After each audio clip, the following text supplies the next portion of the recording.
I used to think that I mattered. Not in the egotistical sense. Just that I was real. That I existed in a reality that obeyed laws, shared meaning, and housed others like me. But now, I know better. Now I know what lives behind the stars. It began with dreams.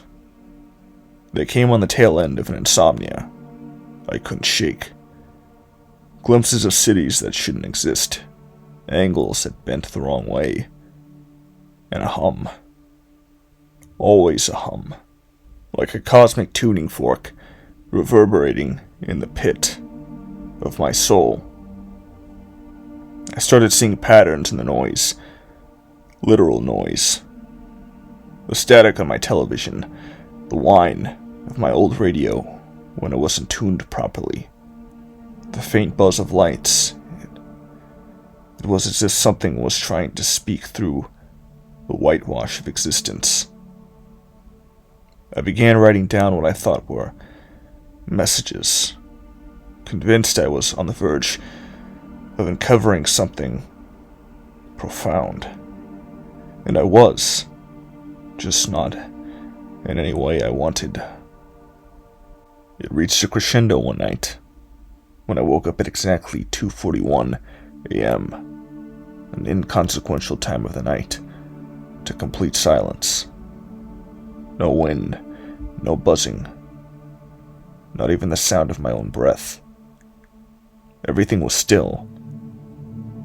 In that absence, I felt something watching me, within me, like a part of my consciousness I'd never accessed had suddenly peeled open, and through that aperture, it gazed back. I wasn't alone, but it wasn't the companionship. It wasn't even malevolence, it was indifference. Like the gaze of something so vast, so old, so alien, that it couldn't comprehend me as anything more than a flicker of thought in its endless dreaming. They call it Fane or Foin, though names are meaningless in the geometry of minds beyond space and time. I don't remember where I heard that name. Maybe I didn't. Maybe it hurt me. From that night onward, reality began to melt at the edges. People would speak to me with mouths that didn't move, their words echoing seconds before their lips parted. Street signs shifted languages when I wasn't looking. Or I'd find myself in places I didn't remember traveling to. Once, I opened a door in my apartment and stepped out into a black ocean under a sky churning with galaxies I couldn't name. And I felt at home. That was the worst part. The comfort. The understanding that none of this, the flesh, the world, the illusions of other people, was ever real. That I might be the only observer, the only point of reference, not a person, but a dream within a dying god's final thought. Do you understand what it means to know, not believe, know that nothing matters? Not in the liberating way people pretend it does. Not in the carefree, do what you want way.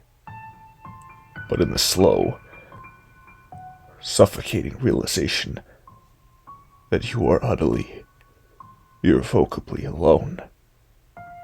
That the universe is not a place of meaning or destiny, or even chaos. It is a corpse, and we are the mold. I no longer sleep. I no longer eat. I barely breathe. But I write this. Not for you, for I doubt you exist. But for myself. To trick the illusion one last time. Maybe when I finish this sentence, I'll vanish. Maybe I already have.